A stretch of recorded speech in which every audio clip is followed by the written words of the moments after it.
Bom dia, boa tarde, boa noite, boa madrugada. Para você que agora deve estar mandando mensagem para o seu consultor aqui de Goiânia, e você vai entender o seguinte: a gente está trabalhando normal, porque nós somos uma consultoria comprometida, mas hoje é aniversário de Goiânia, então dê os parabéns para a cidade de Goiânia nos comentários abaixo. Vocês pediram e a gente trouxe. A UVP Capital vai fazer aqui uma minissérie com 6 episódios, trazendo cada uma das escolas de forma detalhada para vocês entenderem os pensamentos econômicos que moldam aí, né, os principais movimentos econômicos das economias mundiais. Eu quero transportar vocês agora para a Revolução Industrial, Inglaterra, século XVIII. Máquinas a vapor substituindo o trabalho humano. As cidades e fábricas estavam se expandindo. O comércio internacional estava também aumentando cada vez mais em troca entre cada um dos países ali. E estava crescendo uma nova classe social, a burguesia. O mundo estava deixando para trás um sistema que estava reverberando, que era o sistema do feudalismo, e começava ali uma nova lógica econômica, que ela era centrada na produção, no mercado e no lucro. E com isso, muitos dos pensadores à época começavam a se questionar o que de fato fazia uma nação ser rica. E para responder isso, a gente tinha duas correntes que predominavam à época. A gente tinha o mercantilismo, que foi do século XV até mesmo o século XVIII, em que os países eles seriam ricos se eles acumulassem muito ouro e prata, começassem a incentivar exportações para acumular ainda mais ouro e prata e começassem a barrar ali as suas importações, de forma que não saísse esses metais preciosos para outros países. Era uma visão centralizadora e que viu o poder concentrado nesses metais preciosos como uma ferramenta para exercer poder político em outras nações. Já na França, a gente viu surgir ali a fisiocracia, que nada mais é que uma reação ao mercantilismo e que dizia que a riqueza ela vinha da terra. Muita gente ainda tem um pensamento muito parecido com esse, né? Principalmente aqui no Brasil, em que a gente tem uma agricultura muito forte. Então, a terra e a agricultura, elas eram as únicas que seriam capazes de gerar riqueza de fato, tá? E com isso também criou um termo que até hoje é utilizado na economia, que é o laissez-faire. E ela pode ser traduzida como um deixe fazer ou permitir fazer, dizendo ali, né, e fazendo alusões a que o Estado não faça interferências na forma com que cada um desses produtores faziam suas produções ou até mesmo ali criticando algumas cobranças de impostos, tá? Porém, a grande virada no pensamento econômico veio com os ingleses, em que começaram a trazer a lógica do trabalho humano, que seria o que realmente seria o indutor ali de prosperidade e de riqueza para as nações, né? Então não seria o acúmulo de ouro e prata especificamente, ou mesmo a terra que traria essa riqueza, mas sim o trabalho humano. Com isso, a economia ela deixou de ser algo subjetivo, abstrato e passou a ter um método, uma lógica e um caráter mais de ciência. Tudo começa oficialmente ali em 1776, quando Adam Smith libera o livro fundamental da economia. Qual que seria ele? Seria A Riqueza das Nações. Inclusive a gente tem ele aqui, hoje eu poderia ter falado pro Lucas para ele trazer aqui para compor o cenário e vocês entenderem de onde surgiu o pai da economia. E ele fala o seguinte, cara, quando ele começa a observar como que era a dinâmica ali do mercado, da produção, do trabalho, tudo isso ele vê que tem uma ordenação, uma lógica nas coisas ali na economia. Então ele deixa a economia como um campo abstrato e começa a olhar que ele tem um mecanismo natural, assim como tinha a física, a biologia, a química e todas essas que eram consideradas ciências, mas a economia não. Mas para além do Adam Smith, a gente teve outros autores que ajudaram a construir o pensamento clássico. Entre eles a gente tem o Thomas Malthus, que ficou muito famoso pela teoria malthusiana, que era muito preocupado e praticamente ele catastrófica a sua teoria de que o mundo acabaria com o crescimento populacional. Isso porque os nossos recursos naturais não acompanhariam o crescimento da população e traria que, à medida que a população atingisse ali o seu pico, né, a gente teria geração de pobreza e de escassez absoluta. O ponto central, então, da teoria malthusiana é que a população ela cresceria a taxas de progressão geométrica, enquanto a produção de alimentos cresceria apenas em progressão aritmética, gerando um descompasso entre a oferta e a demanda e dessa forma traria ali, principalmente, a fome para a população mundial. Com isso, o que Malthus traz ali, né, sugere, seria que todas as populações deveriam ter um limite, ou seja, um limitante ali à produção de pessoas especificamente. Porém, graças a Deus ele estava errado, né? Ele não contava com o advento da tecnologia. A tecnologia ela tornou a terra cada vez mais produtiva. Então até mesmo aqui no nosso cerrado, algo que seria praticamente impossível, grandes das culturas são produzidas aqui graças à tecnologia que é empregada no agronegócio e fez com que essas terras que antes eram inférteis para alguns tipos de produção começassem a ser produzidas aqui com uma certa facilidade. Porém, apesar disso, de uma visão pessimista, Malthus ainda trouxe algo que até hoje a gente tem uma discussão muito relevante com relação à sustentabilidade, que há limites naturais de crescimento econômico. Essa discussão ainda está em voga nos principais fóruns econômicos do mundo. E ainda tínhamos Anne Turgot, um francês que uniu ali, né, o pensamento da fisiocracia com o pensamento inglês, acreditando nas leis naturais da economia, também no livre comércio e algumas outras ideias que seriam lapidadas por Adam Smith no seu pensamento em A Riqueza das Nações. Então Turgot ele foi o precursor de muitos dos pensamentos ali da economia clássica, unindo então a agricultura francesa e a crescente da indústria da Inglaterra, fazendo então com que a sua liberdade econômica fosse difundida como um pensamento praticamente universal aos economistas da época. Além desses, eu não posso deixar aqui de citar, mas que eu vou aprofundar um pouco mais as suas ideias à frente,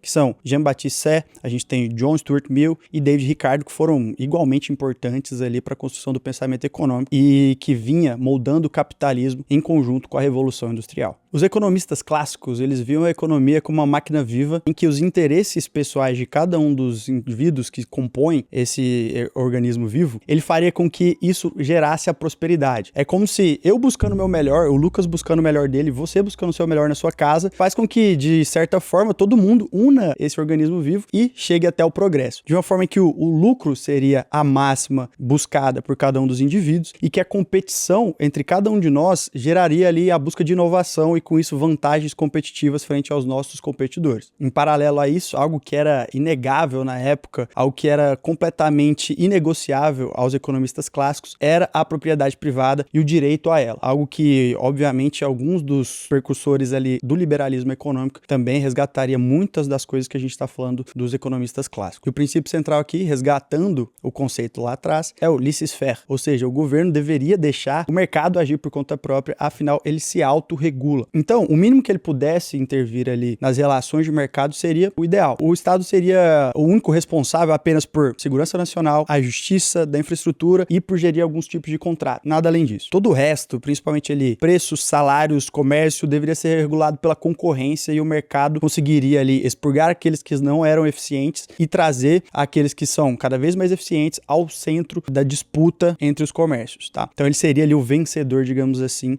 dessa disputa comercial. Então essa liberdade ela seria vista então como a força motriz de todo o sistema capitalista à época. E para aumentar ali nesse sistema de eficiência, o Adam Smith ele trouxe um exemplo que eu até falei no vídeo que introduziu essa série de vídeos que nós vamos fazer, que é da fábrica de alfinetes, em que um trabalhador geralmente ele acabava fazendo todas as etapas até ter um alfinete pronto. Porém, o Adam Smith falou, se a gente começar a colocar cada um desses trabalhadores para fazer uma etapa específica, ele vai se especializar naquela etapa, ser cada vez mais eficiente, mais rápido, vai passar para a próxima etapa, o outro trabalhador também vai estar cada vez mais especializado naquilo. Isso você aumenta a sua eficiência e a produtividade. E com isso, o mercado, com a especialização, outros modelos de negócio começaram a utilizar esse pensamento de Adam Smith. Então hoje a gente vê muito disso, né? Nas fábricas, a gente tem na produção dos carros muito disso que veio do modelo ali fordista também, utilizando de alguns aspectos que tem na ideia de Adam Smith e fazendo então com que a gente colocasse a eficiência como máxima nessa economia. E a partir disso, né, após consolidada a teoria da especialização do trabalho, Adam Smith traz outro conceito, talvez o mais famoso da sua teoria, que é a mão invisível do mercado. Tem gente que acredita, tem gente que não. Mas uma coisa é inegável, é uma teoria que todo mundo que entra no curso de economia aprende já nos primeiros semestres,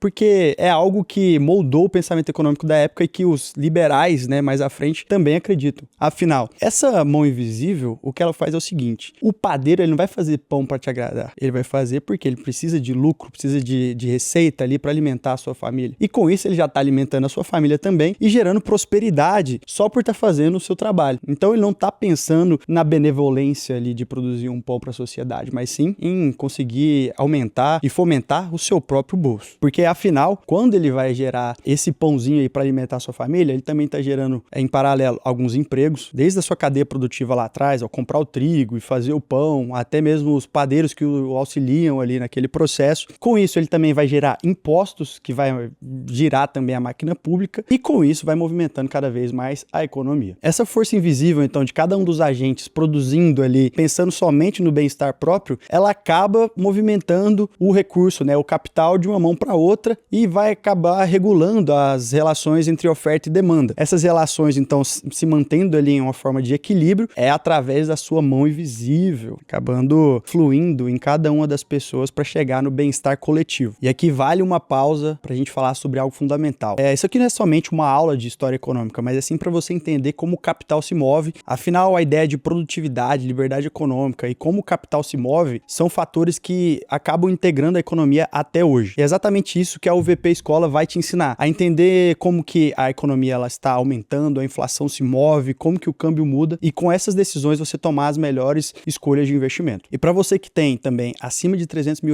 investidos, a UVP Consultoria vai te conectar a um profissional que vai estar de olho no mercado, nessas movimentações, para conseguir te auxiliar a tomar as melhores decisões baseadas no que é melhor para você. Porque a gente entende que, por vezes, muitas das pessoas não têm um tempo dedicado somente para olhar para os seus investimentos. É aí que um profissional pode te auxiliar a tomar essas decisões e alocar o seu capital de uma forma mais eficiente. Então, se você quiser entender melhor sobre esses assuntos que eu estou falando para você, você vai clicar no link abaixo, vai responder o formulário e a nossa equipe vai entrar em contato com você. E voltando à teoria clássica, a gente tem um valor muito importante agregado aos produtos através do trabalho. E seria esse aí, né, o fator primordial para saber o que de fato geraria riqueza. Então você pensa o seguinte, para eles, o couro, ele vale menos do que o sapato, porque no sapato foi empregado trabalho para transformar aquele produto. Então, com isso, ela acabou substituindo essas ideias antigas de que seria somente acúmulo de metais preciosos, como era o ouro e a prata, que eu havia falado no início do vídeo, e também substituindo a ideia fisiocrata sobre a terra. Mas esse pensamento sobre o valor do trabalho acabou sendo utilizado por Karl Marx, mais à frente lá na Alemanha, para conseguir instituir uma crítica ao capitalismo. E isso que a gente vai falar em um dos próximos vídeos, já trazendo sobre um pouco mais sobre a teoria marxista. Já no campo internacional, falando sobre as relações entre os países, Adam Smith e Dave Ricardo trouxe algo muito importante que até hoje é utilizado na economia mundial, que é sobre a vantagem comparativa. É o seguinte, Dave Ricardo disse,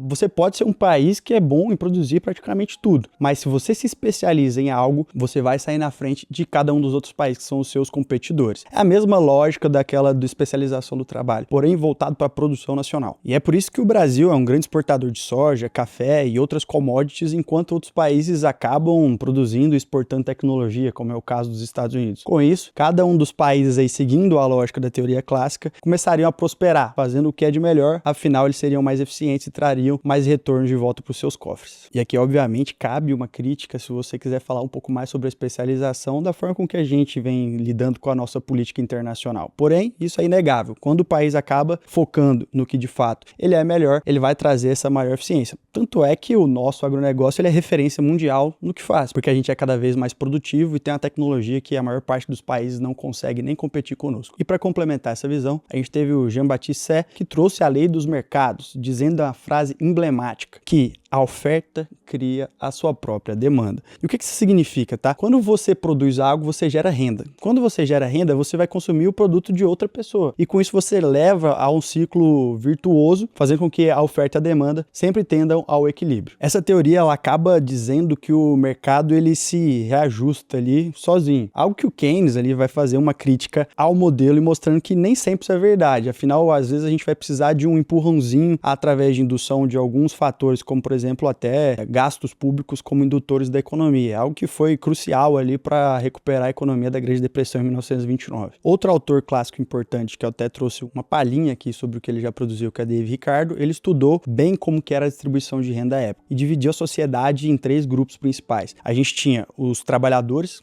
que trabalham e geram salário, a gente tem os capitalistas, que eles são o que recebem o lucro da produção, e a gente tem também os detentores de terra, que vão receber uma renda advinda da sua produção. Essa análise gerou ali uns conflitos de interesse, revoluções, e décadas depois acabou gerando o pensamento marxista também. Você pode ver que muitos dos pensamentos que Marx vem à tona fazer uma crítica, né, tecer uma crítica sobre, eles vêm muito dos autores clássicos. Já o John Stuart Mill, ele trouxe alguns debates como ética e filosofia também para dentro do campo da economia, trazendo algo que seria fundamental para entender sobre o bem-estar coletivo, que foi inspirado ali no utilitarismo, dizendo que o que é certo é o que traz felicidade para a maior parte das pessoas. Defendeu a liberdade individual, a igualdade entre homens e mulheres e o equilíbrio entre o lucro e a ética. Esses debates foram fundamentais ali para inspirar alguns dos conceitos que a gente vê ainda no debate de hoje, principalmente no que tange o ESG e também o capitalismo consciente. E é claro, pessoal, que os pensamentos clássicos eles haviam algum tipo de limitação. Entre elas, eles subestimaram o efeito da demanda, acabaram ignorando o impacto da desigualdade social e assumiram que todos os agentes eles seriam racionais e éticos, coisas que a gente sabe no pensamento de hoje que não é verdade. Porém, a escola clássica ela trouxe alguns conceitos primordiais, como eu havia falado para vocês, que são o de livre mercado, concorrência, produtividade, eficiência, estudar o trabalho de uma forma mais aprofundada essas suas relações. Então, ela trouxe método, racionalidade, transformou a economia de fato em uma ciência. A gente não pode descartar tudo que vem da escola clássica. E para fechar, eu quero trazer para vocês 3 curiosidades aqui sobre essa época clássica da economia. Primeiro de todos, Adam Smith ele estava na nota de 20 libras do Reino Unido. Legal, né? Vai ficar a imagem aqui para você. A gente tem a fábrica de alfinetes, que ela da teoria do Adam Smith, ela realmente existiu. Ela produzia até 48 mil alfinetes por dia. E o termo laissez-faire, ou laissez-faire, que eu tô aprendendo aí como é que pronuncia, aos poucos eu vou aprender ali até o final do vídeo, eu devo saber, que diz mais sobre a não intervenção do Estado e grandes dos protestos que existem hoje, né, em prol da liberdade econômica, ainda tem muito disso estampado em cartaz. Então é isso, a escola clássica ela foi o alicerce da economia moderna e ela moldou a maior parte das teorias que vão vir posteriori a ela, tá bom? Então desde os marxistas até mesmo os monetaristas, os liberais, os keynesianos, os neoclássicos também, e eles mostram como que o dinheiro se move e como que você pode se mover junto a ele, baseado em cada uma dessas teorias econômicas que foram apresentadas no vídeo de hoje. E para você que já não seguiu o canal, você pode seguir a partir de agora, se inscrever, clicar no sininho para acompanhar esses outros episódios da série que vão sair nas próximas semanas. Pode curtir, pode compartilhar, comentar aqui o que você achou desse vídeo e nos vemos na próxima sexta-feira. Um abraço a todos.